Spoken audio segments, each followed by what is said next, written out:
Alright guys, welcome back to F1 News. Sebastian Vettel has hinted that his return to Formula 1 may well be happening sooner rather than later, saying that he absolutely cannot rule out the possibility of him returning, especially with many other former multiple world champions doing exactly the same thing. When might this be? What team might this be for? Very much interested to your thoughts in the comments below. Hit the like button if you enjoy. Subscribe if you're new as always. The Singapore Grand Prix is this weekend. Vettel will be in and around the paddock next weekend in Suzuka, and apparently they have something planned with Formula 1. We'll discuss what that might be here over the coming minutes. Red Bull can win the Constructors this weekend if they get a 1-2 and Mercedes fail to score, or if they get a 1-2 and a fastest lap and Mercedes only score 1 point. So it would take an absolute Red Bull masterclass and a Mercedes disaster class for Red Bull to win the Constructors here. More than likely, they win it in Japan, where Vettel will be present. It's also possible, I guess, that Max could win it in Japan as well, for the, of course, the drivers. So, Vettel may be arriving at a good time. We'll get back to that. There also is going to be a special, what they're calling a stealth livery on the McLaren.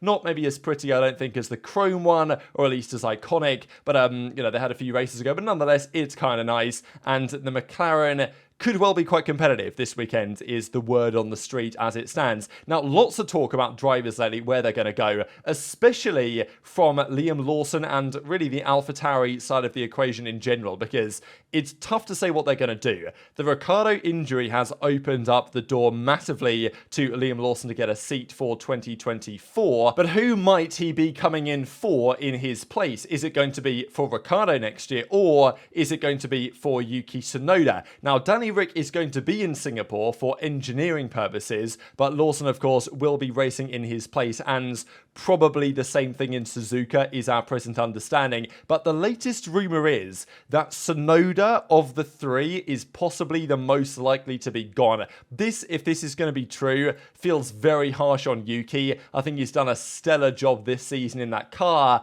but 3 seasons in the AlphaTauri and not getting promoted to the Red Bull seat is, possibly the end of his tenure in that car. Now, I think Tsunoda would be a great fit for Aston Martin. They're partnering with Honda very soon. It makes a lot of sense for Tsunoda to be a man for Aston Martin, Honda, when Stroll leaves, or when they finally kick Stroll, I don't know. But I feel like that's got to happen at some point.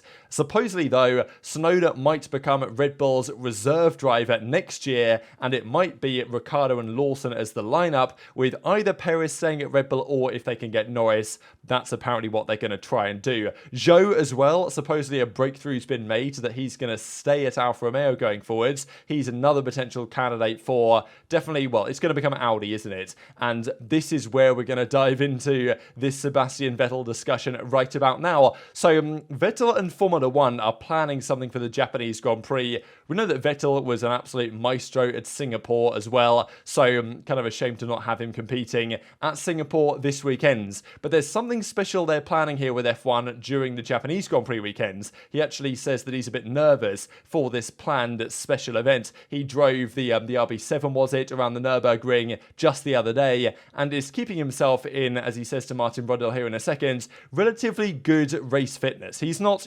Singapore race fit. His neck muscles aren't, where they would need to be to drive a Formula 1 car right now, but physically he's in pretty good condition. And this is an interview that they did with Martin Brundle, where Vettel was asked plenty of questions about his potential future, and he goes into quite some detail, mentioning age, mentioning possibilities, but as Brundle says, plenty of Formula champions. Of course, I don't even think he mentioned Schumacher, but of course Schumacher and, given a countrymate of Vettel, very much so aligned on this. Multiple German world champion, retires, makes a less than glamorous return with Mercedes, but a return nonetheless. And a lot of the drivers, they love driving, they love competition. They can't keep themselves away from it if they're really good. And I know that when Vettel retired, especially Hamilton said, Vettel will be back. He's not going to retire. He's going to come back. He's going to do what Alonso did, and he's going to be joining us back, because Vettel is a couple of years younger than Hamilton, and he's a good few years longer than Alonso. So I'm sure he must think that he's still got the potential within him, especially seeing some of the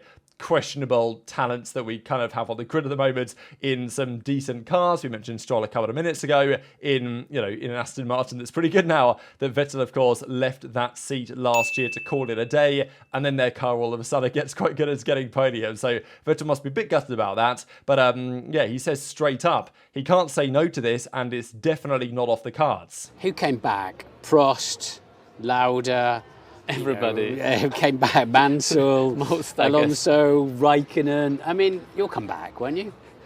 I can't say no, because you don't know. I think it's something that if you asked all of them, probably some of them would have said no, and some of them I don't know. But in the event, in the end, all of them came back. So I can't exclude it, but it probably will depend much on when, and obviously it's not endless, because at 36 it's not like, yeah, in 10 years time maybe I think about it. Then time has passed, but it will depend on the challenge, the situation, whatever. But it's not in my head right now, and I'm enjoying the sort of outlook of the challenge of what to do next. Also mentioning the age dynamics as well, implying heavily that, he can't return in 5 years, realistically. If he's going to come back, it's going to be in the next 2 to 3 seasons. So where would this be? Teams would definitely be keen to get Vettel back, no doubt about it.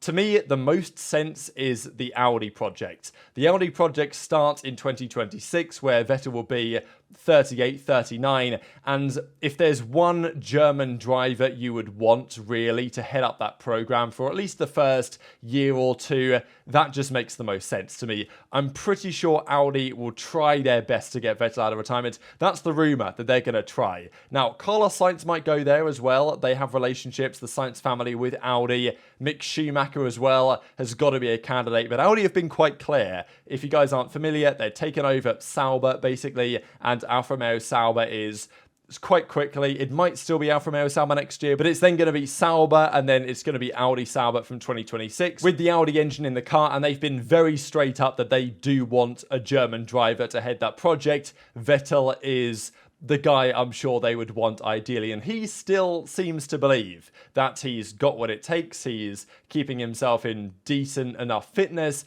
and is, very, I think, well adjusted to the possibility that he might return. He's looking at former champions. He knows that they all did this. He knows why they all did this. I'm sure he feels it within himself. And, I'm sure he fancies something of a return, especially, imagine 2026. Who knows how good Audi are going to be? They could come onto the grid and be terrible. They could come onto the grid and be a front runner, right? It really could be a massive, potential for Vettel to actually have a spectacular season if it goes well. Now, it might happen before then, and I'm not ruling out the possibility of it, especially given we think that for 2025, there's going to be another team on the grid. Andretti are on the verge, as is the rumour, of getting approved by the FIA. And I thought for quite some time that, oh sure, the FIA approved them, but then the teams and Liberty Media, the owners of Formula One, say no. And they can try and say no, but the belief is that European Union laws make it very difficult to reject an approval that's been happening by the FIA unless there are serious security grounds on which to do so.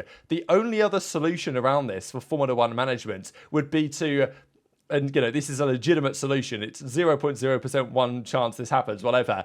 They could black out that team from the broadcast. They basically have to allow them on, but they don't have to broadcast them. So it's possible, albeit incredibly unlikely, that Andretti would be effectively boycotted by FOM. There'd be 2 cars lining up on the grid.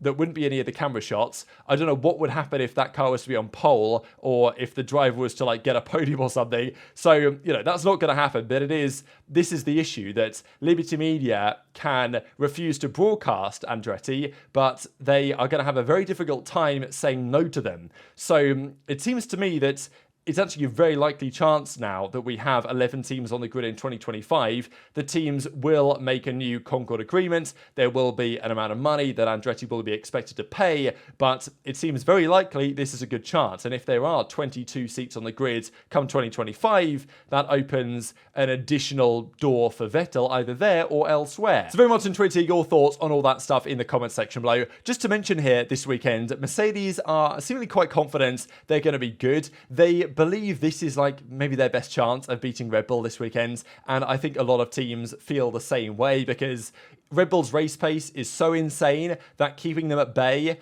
is borderline impossible unless it's a really hard track to overtake on, such as Monza, which nearly worked for Ferrari, and Singapore is similar. Now, there are track changes, let's not forget here. This final part has now been redone, as Albert Fabrega points out here, so they're just another big straight towards the end of the lap. But actually, Mercedes think that could be good for them because the Singapore track is a pretty long track, and by the time we get to the end of the lap, and they run the softest compounds, I think, so by the time we get to the end of the lap, the tyres are overheating, they're screaming at you, and they are liable to oversteer, as Riccardo Mosconi here says, Mercedes head of trackside performance, that in previous years, when you get to the end of the lap, the final 6 corners, the tyres are on the edge. Now, I think the track loses a bit of its soul, a bit of its luster by changing those final few corners, but it does mean the tyres take a bit of a breather before the final couple of, well, there's one chicane and then there's the final corner to close out the lap. So makes the lap time a bit quicker as well, but also less tendency to oversteer. It's a rear limited track, generally Singapore, with lots of acceleration zones. So the rear tyres are screaming at you,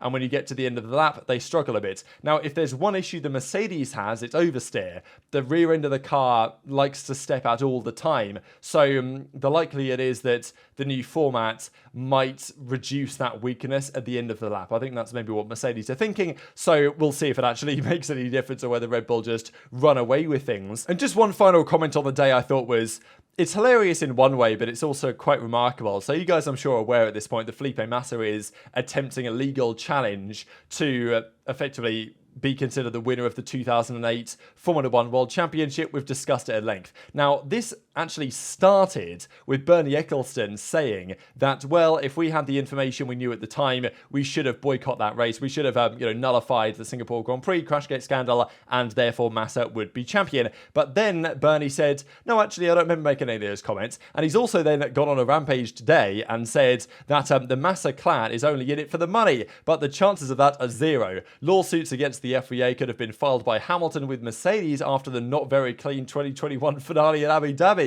So after Bernie kicked this whole thing off, he's now saying, yeah, Massa's only in it for the money. He's got no chance of winning. And maybe Hamilton should file a lawsuit about 2021 instead. So it's absolute chaos, to be honest. But some people would say that a pretty rare, sensible comment here for Bernie, all things considered, at least on the Massa side of the equation. Speaking of Red Bull as well, one final stat for you guys. Red Bull already have the highest ever points margin in a Constructors' Championship. They currently lead by 310 points, which is the most ever. The most we ever saw was Mercedes with a 297 lead in 2016. But this year, Red Bull leading by 310, and there's 8 races still to go. So that just kind of puts into perspective the level of dominance of that team this season. Hit the like button if you enjoyed, subscribe if you're new, take care, and I'll see you next time.